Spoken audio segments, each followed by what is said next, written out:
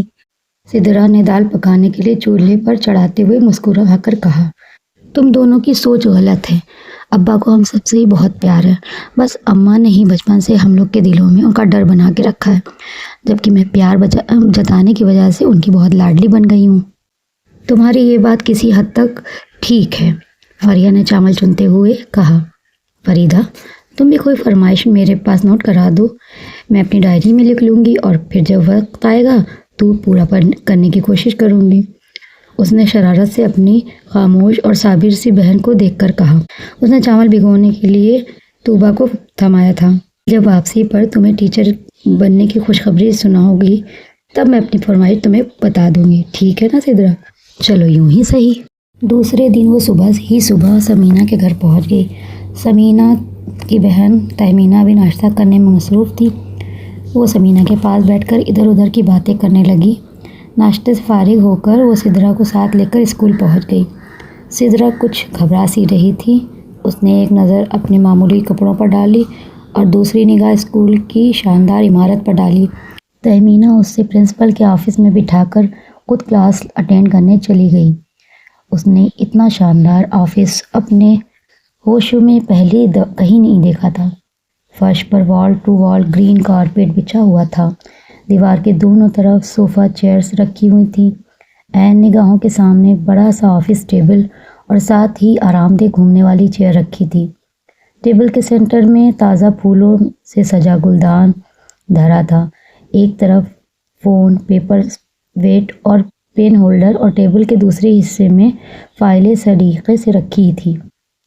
Principal کی chair کے سامنے والے دیوار پر خوبصورت گولڈن کلاک لگی تھی۔ برآمدے کی طرف کھلنے والی کھڑکی میں پردے پیچھے ہٹے رکھے تھے، جس کی وجہ سے اسکول کا آدھا حصہ صاف نظر آ رہا تھا۔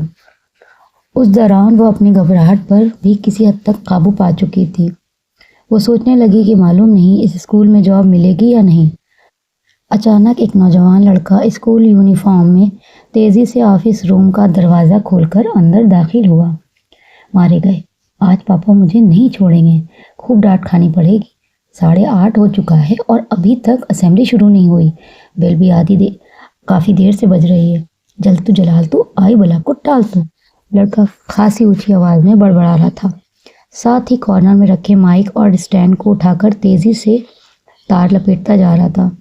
جو ہی وہ مائک اور اسٹینڈ پکڑے واپسی کے لیے مڑا، سدرا کو دروازے کے پاس صوفہ چیئر پر براجمان دیکھ کر ایک دم سے ٹھٹک گیا۔ اپنی کالی آنکھوں نے اسے غور سے اسے دیکھا اور جلدی سے باہر نکل گیا۔ وہ بھی اسے یوں بولتا دیکھ کر گڑبڑا گئی تھی۔ اس کے جانے کے بعد وہ پرسکون ہو کر بیٹھی۔ اسے بہت دیر تک انتظار کی تکلیف اٹھانی پڑی، تب کہیں جا کر پرنسپل صاحب تشریف لائے۔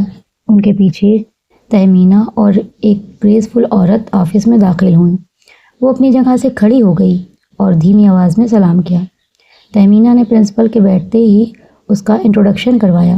سر، یہ سدرا یوسف ہے، ابھی پچھلے ہی دنوں انہوں نے گریجویشن کیا ہے، اپنے اسکول اور کالج کی انتہائی ذہین اسٹوڈنٹ ہیں اور اب انہیں جاب کی بہت ضرورت ہے۔ آپ بیٹھ جائیں مس سدرا، ہمیں اسکول چلانے کے لیے تعلیم یافتہ اور ذہین ٹیچر کی ضرورت ہے۔ آپ کے ڈاکیومنٹس کی فوٹو اسٹیٹ میں اور میری مسز چیک کر چکی ہیں، اب آپ ہمیں اپنے ڈاکیومنٹس تو دکھا دیں۔ اس نے اپنے تمام اصل اور ضروری کاغذات میز پر رکھ دیے۔ احمد کمال صاحب اور ان کی مسز باری باری اس کے کاغذات کو چیک کرنے لگے۔ پھر احمد کمال صاحب نے اپنا سر اٹھایا اور بولے، ہمارے پاس نرسری اور جونیئر کی سب ٹیچرز موجود ہیں، بلکہ 1-2 زیادہ ہی ہیں۔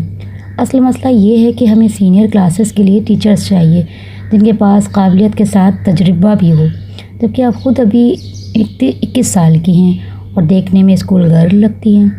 پھر 9ویں اور 10ویں کلاس کے اسٹوڈنٹ کو کنٹرول کرنا اور انہیں ایز اے ٹیچر امپریس کرنا آپ کے لیے بہت مشکل ہو جائے گا۔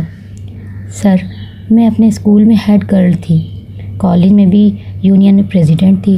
میرا خیال ہے کہ سینئر کلاسز کو پڑھانے اور کنٹرول کرنے کے لیے جنریشن گیپ کا ہونا ضروری نہیں، بلکہ ٹیچر کے پاس نالج، کانفیڈنس اور ایبیلٹی کا ہونا زیادہ اہم ہے۔ مسز کمال اسے بڑے غور سے دیکھ رہی تھیں، پھر اس سے پوچھنے لگیں، کیا آپ سینئر کلاسز کو اردو، سیوکس، ہسٹری اور دوسرے سبجیکٹ پڑھا سکیں گی؟ یس میڈم، یہ سب میں بڑی آسانی سے پڑھا سکتی ہوں، سدرا نے اعتماد سے کہا۔ Are you sure? پازیٹیولی۔ وہ بڑی پر اعتماد نظر آ رہی تھی۔ اوکے، آپ کو مس تہمینہ پیریڈس ٹائم کے بارے میں بتا دیں گی، اور آج آپ کا اسکول اسٹاف اور سینئر کلاسز سے بھی انٹروڈکشن بھی کروا دیں گی۔ رہی بات پے کی، تو سن لیں، آپ کی ماہانہ تنخواہ 3000 ہوگی۔ اگر آپ نے اچھا پڑھایا تو ہم آپ کو یہاں پرماننٹ رکھ لیں گے۔ اس اسکول کا رول ہے کہ جو ٹیچر اسٹوڈنٹ کو اچھے طریقے سے پڑھائے اسے سال کے آخر میں 6000 کا بونس بھی دیا جاتا ہے۔ اس رول کی وجہ سے ہمارے اسکول کا رزلٹ ہمیشہ ہی 100% کامیاب رہا ہے۔ مس تہمینہ، آپ انہیں اپنے ساتھ اسٹاف روم میں لے جائیں، کل سے یہ مس سدرا یوسف ریگولر کلاسز شروع کر دیں گی۔ وہ تہمینہ کے ساتھ آفس سے باہر آ گئی۔ اس کا دن اسکول میں تمام اسٹاف اور اپنے اسٹوڈنٹ کے ساتھ تعارف حاصل کرنے اور کروانے میں گزر گیا۔ اس نے دیکھا کہ 10ویں کلاس کے اسٹوڈنٹ میں صبح والا لڑکا بھی شامل تھا۔ پہلی لائن میں سدرا کے عین سامنے وہ بیٹھا ہوا تھا اور دوسرے تمام اسٹوڈنٹس کی طرح اسے بڑی دلچسپی سے گھور رہا تھا۔ دائیں طرف لڑکوں کی چیئرز لائن میں لگی ہوئی تھی اور درمیان میں کافی فاصلہ طے کیا گیا تھا۔ ایک طرف لڑکیوں کی چیئرز سلیقے سے رکھی ہوئی تھی۔ سب اسٹوڈنٹ خاموشی اور دلچسپی کے ساتھ اپنی سامنے کھڑی ٹیچر کو دیکھ رہے تھے۔ اب سب کی نگاہوں میں نئی ٹیچر کے لیے پسندیدگی کے جذبے صاف نظر آ رہے تھے۔ آج کا دن سدرا کے لیے اتنا ہی بہت تھا۔ 1:30 بجے گھر لوٹ کر اس نے فریحہ اور طوبیٰ کو اپنے سارے دن کا حال سنایا۔ وہ تمام باتیں بھی کہہ سنائیں جس سے آج آگاہی ہوئی تھی۔ احمد کمال اور ان کی مسز دونوں اکٹھے اسکول چلاتے تھے۔ دونوں ہائی ایجوکیٹڈ تھے۔ اسکول کے لیے جگہ اور عمارت اپنے پیسوں سے تعمیر کروائی تھی۔ ان کا اسکول تھوڑے ہی عرصے میں بہترین تعلیم کی وجہ سے بڑا مشہور ہو گیا تھا۔ مسٹر اور مسز احمد کمال اپنے اسٹاف کا خاص دھیان رکھتے تھے۔ ان کا اکلوتا بیٹا ارغمان کمال اسی اسکول میں 10ویں کلاس میں پڑھتا تھا۔ وہ بہت ذہین تھا۔ وہ گیم وغیرہ میں پہلا انعام حاصل کرتا، ہر سال کی فیئرویل پارٹی میں اداکاری کے جوہر دکھاتا اور پورے اسکول کا بھی اپنے اسٹاف کی جان تھا۔ ماں باپ کا اسکول ہونے کی وجہ سے وہ کسی کی کو خاطر میں نہیں لاتا تھا۔ اب یہ تینوں بہنیں جانے کتنی دیر اور باتیں بگھارتی رہتی کہ اماں نے کمرے میں آ کر ان سے کہا، لڑکیوں شام ہو رہی ہے، چھت پر جو کپڑے دھو کر پھیلائے وہ جلدی سے اتار کر لاؤ، تمہارے ابا کے آنے کا بھی وقت ہو رہا ہے۔ آج تو تم اپنی بہنوں کی باتیں ختم ہونے پر نہیں آ رہی ہیں۔ فریدہ اٹھ کر چھت پر کپڑے اتارنے چلی گئی۔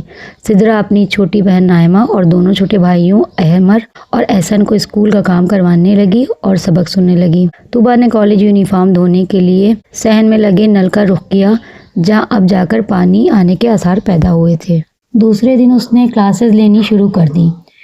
شروع میں سینئر اسٹوڈنٹ کو پڑھاتے ہوئے اسے خاصی مشکل پیش آئی، مگر پھر کچھ دنوں کے بعد وہ 10ویں کلاس کا اردو پیریڈز لینے کلاس روم میں جو ہی گئی، تمام اسٹوڈنٹ سے بڑے زوردار طریقے سے اسے سلام کیا۔ طیبہ نذیر نے آگے بڑھ کر کلاس روم کا دروازہ بند کر دیا۔ خیریت تو ہے؟ آج بڑے جوش و خروش کا مظاہرہ کیا جا رہا ہے، پہلے تو کبھی اتنی زوردار طریقے سے سلام نہیں کیا۔ وہ مسکراہٹ بکھیرتی ہوئی اپنا بیگ ٹیبل پر رکھ کر چیئر پر بیٹھنے لگی تو ایک بڑا سا ہرے رنگ کا برساتی مینڈک چیئر سے کودا۔ آئی! سدرا بے اختیار چیخی اور جگہ پھلانگتی ہوئی لڑکیوں کے درمیان جا کھڑی ہوئی۔ اس کا پورا وجود ڈر سے تھر تھر کانپ رہا تھا۔ سب اسٹوڈنٹ کے چہروں پر شرارتی مسکراہٹ پھیلی ہوئی تھی۔ ارغان کمال سدرا کی طرف مڑا اور فکر ظاہر کرتے ہوئے پوچھا، آر یو اوکے مس؟ کس نے کی شرارت؟ بولو، کون اس مینڈا کو کلاس روم میں لے کر آیا؟ مس، یہ دائیں طرف کی کھڑکی کھلی ہے، شاید یہیں سے کود کر اندر آ گیا ہوگا۔ کلاس روم کی ساری سیٹیں فل تھیں، اس لیے ٹیچر کی خالی چیئر پر جا کر براجمان ہو گیا۔ چلو فاروق مرزا اٹھاؤ اسے اور باہر جا کر پھینکو. رکو فاروق مس، اس مینڈک نے آپ کے ساتھ بہت گستاخی کی ہے. ایک آپ کی اجازت کے بغیر چیئر پر بیٹھ گیا اور دوسرے آپ کو خوفزدہ کرنے کا جرم کیا ہے. بس مس، اس کی سزا موت ہے. ارغان کمال پوری کلاس بدتیزی کی نمائش کرتا ہوا آگے بڑھا. اس نے آہستہ سے مینڈک کو پکڑنے کی کوشش کی مگر مینڈک بھی کافی ہوشیار تھا. پھدک پھدک کر ادھر ادھر ہو جاتا. سدرا ایک چیئر پر کھڑی ہو گئی اور مینڈک کو ہش ہش کرنے لگی. مینڈک جب اسٹوڈنٹ کی طرف چھلانگیں لگاتا تو لڑکیوں میں بھگدڑ مچ جاتی. کچھ اپنی ٹیچر کی پیروی کرتے ہوئے کرسیوں پر چڑھ کر کھڑی ہو گئی، جبکہ لڑکے بڑے آرام اور سکون سے اپنی سیٹوں پر ٹکے رہے اور کلاس روم میں ہونے والی ہلچل کو دلچسپی سے دیکھنے لگے. ارکان کمال جھک کر اکڑو بیٹھ کر مینڈک کو پکڑنے کی کوشش کرنے لگا. آ جاؤ، آپ ہی جاؤ یار، موت کے ڈر سے کہاں بھاگ رہے ہو بزدل مینڈک. وہ شور گل آس پاس کے کلاس روم کو ڈسٹرب کرنے لگا تو مس تہمینہ، مسز لطیف اور مسز منیرہ اپنی کلاس چھوڑ کر 10ویں کلاس روم میں داخل ہو گئی اور اندر کی صورتحال دیکھ کر حیران رہ گئی. ٹیچر صاحبہ پیلا چہرہ لیے اپنے اسٹوڈنٹ کے ساتھ کرسی پر کھڑی کانپ رہی تھیں اور ارغان کمال مینڈک کا پیچھا کرنے میں مصروف تھا. وہ مینڈک کتنا بڑا ہے اور موٹا مینڈک ہے یہاں. مس سدرا نے انہیں دیکھ کر چیئر پر کھڑے کھڑے خبر پہنچائی. او ارغان کمال، تم اپنی شرارتوں سے باز نہیں آؤ گے. مس سدرا، یوسف تمہاری نئی ٹیچر ہیں، کوئی کلاس فیلو نہیں، کچھ شرم کرو. تم اپنی شرارتوں کو اپنے دوستوں تک ہی رکھو، اسٹاف کو ان کا نشانہ مت بناؤ، انڈرسٹینڈ. مس تہمینہ نے اپنے ماتھے پر ہاتھ مار کر ارغان کمال سے کہا. وہ ہونٹوں پر دبی دبی مسکراہٹ بکھیرتا ہوا سیدھا کھڑا ہو گیا. مس پلیز، یوں بغیر ثبوت کے آپ مجھ پر الزام نہ لگائیں. میں ہمیشہ آپ سب ٹیچرز اور پرنسپل صاحبہ سے ریکویسٹ کرتا ہوں کہ جس روز اسکول میں کسی ایک بھی اسٹوڈنٹ نے یہ کمپلین کی کہ اسکول میں ہونے والی شرارتوں کے پیچھے میرا ہاتھ ہے تو میں ہر طرح کی سزا بھگتنے کے لیے تیار ہوں. اور یہ بات تم اچھی طرح سے جانتے ہو کہ تمہارے خلاف کبھی کوئی کمپلین نہیں کرے گا کیونکہ تم اس اسکول کا فخر اور مان ہو. تمام اسٹاف کو تم پر ناز ہے اور اسی مضبوط پوزیشن کی وجہ سے تم اپنی شرارتوں کو ہم سب اگنور کرتے ہیں. ارغان کمال نے آگے بڑھ کر مینڈک کی ٹانگیں پکڑ لیں اور بازو گھما کر کھلی کھڑکی سے مینڈک کو بہت دور پھینک دیا اور پھر ہاتھ جھاڑتا ہوا اپنی سیٹ پر ٹک گیا اور پھر اپنا چہرہ سدرا کی طرف موڑ کر کہنے لگا. پلیز مس، نیچے اتر آئیں، اب کوئی بھی ایسی خطرے والی بات نہیں ہے. تینوں ٹیچرز سدرا کو دیکھ کر مسکراتی ہوئی واپس چلی گئیں. سدرا کے ہوش ٹھکانے ہوئے تو شرمندگی سے اسے بری طرح گھیر لیا. اس کا لہجہ ایک دم سے سخت ہو گیا. ساری کلاس کھڑی ہو جائے اور اپنی copy per 100 bar miss I am sorry لکھے. سب اسٹوڈنٹ نے اپنی کاپی پین سنبھال لی اور سر جھکا کر اپنی مسکراہٹ چھپاتے ہوئے کھڑے ہو گئے. اچھا جی، اس پارٹ کو اب ہم یہیں پر کرتے ہیں سٹاپ اور بات کر لیتے ہیں ناول کی. ناول کافی انٹرسٹنگ ہے اور امید کرتی ہوں آپ سب کو بھی بہت پسند آ رہا ہوگا. ناول پسند آئے تو پلیز لائک کریں، شیئر کریں اور کمنٹس میں اپنی رائے ضرور دیں. اپنی دعا میں رکھیے گا یاد. اللہ حافظ.